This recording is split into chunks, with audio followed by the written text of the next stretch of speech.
Се засилува тензијата околу и во Украина, откако Американскиот Стейт Департмент ги повика американците итно да ја напуштат Украина во следните 24 до 48 часа, со предупредување дека руската инвазија на Украина може да се случи во наредните денови.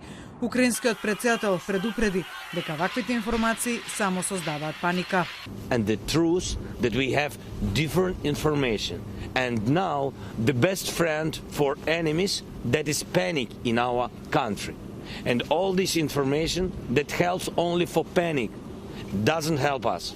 Тензијата ја надополни информацијата објавена по денешниот телефонски разговор меѓу шефовите на дипломатиите на САД и на Русија, Ентони Блинкен и Сергеј Лавров, во кој наместо да се смират топките околу Украина, Лавров ги обвинил САД за провоцирање на конфликт во Украина и водење на пропагандна кампања против Русија.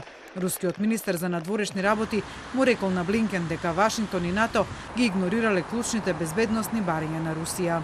Пред се за непроширување на алијансата и нераспоредување на оружје во близина на руската граница. Блинкен пак уште пред да се слушне со Лавров и упати предупредување на Москва. We have a remarkable level of unity and common purpose. We and our allies have made this crystal clear to Moscow.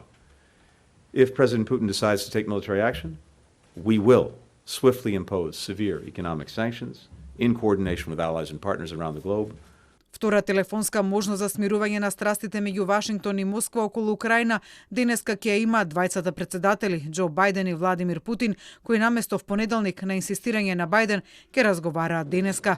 Увертира во разговорот на Бајден со Путин ќе биде телефонскиот разговор со Макрон, со кого пред само неколку дена за Украина се соочи во Москва. А токму предупредувањето на безбедносните служби на САД дека руската инвазија на Украина е само прашање на денови, го принуди Бајден, освен со Путин, да побара итна видеоврска и со Канада, Италија, Полска, Германија, Франција, Велика Британија, Европската комисија и НАТО.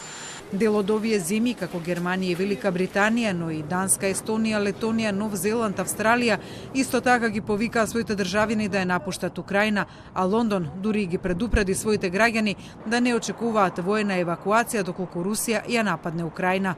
Инаку и Русија денеска најави дека ќе повлекува дел од својот дипломатски персонал од Украина, поради како што најави Москва можни провокации од Киев и неговите сојузници.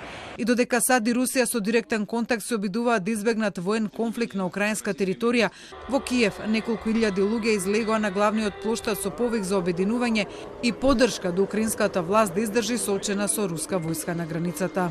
Honestly, I'm not afraid because the war wouldn't start like in a week. It's already been going for 8 years, so nothing new for us. We are sure that Ukrainian nation will take all the measures to fight back with the aggressor. Во меѓувреме, состојбата на терен не се менува.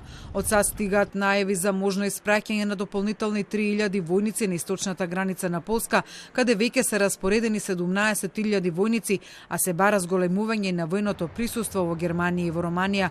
Руските 100.000 војници ни за 1 метар не се повлечени од границата со Украина, а дополнително 30.000 руски војници учествуваат на воени вежби во Белорусија, која се граничи со Украина.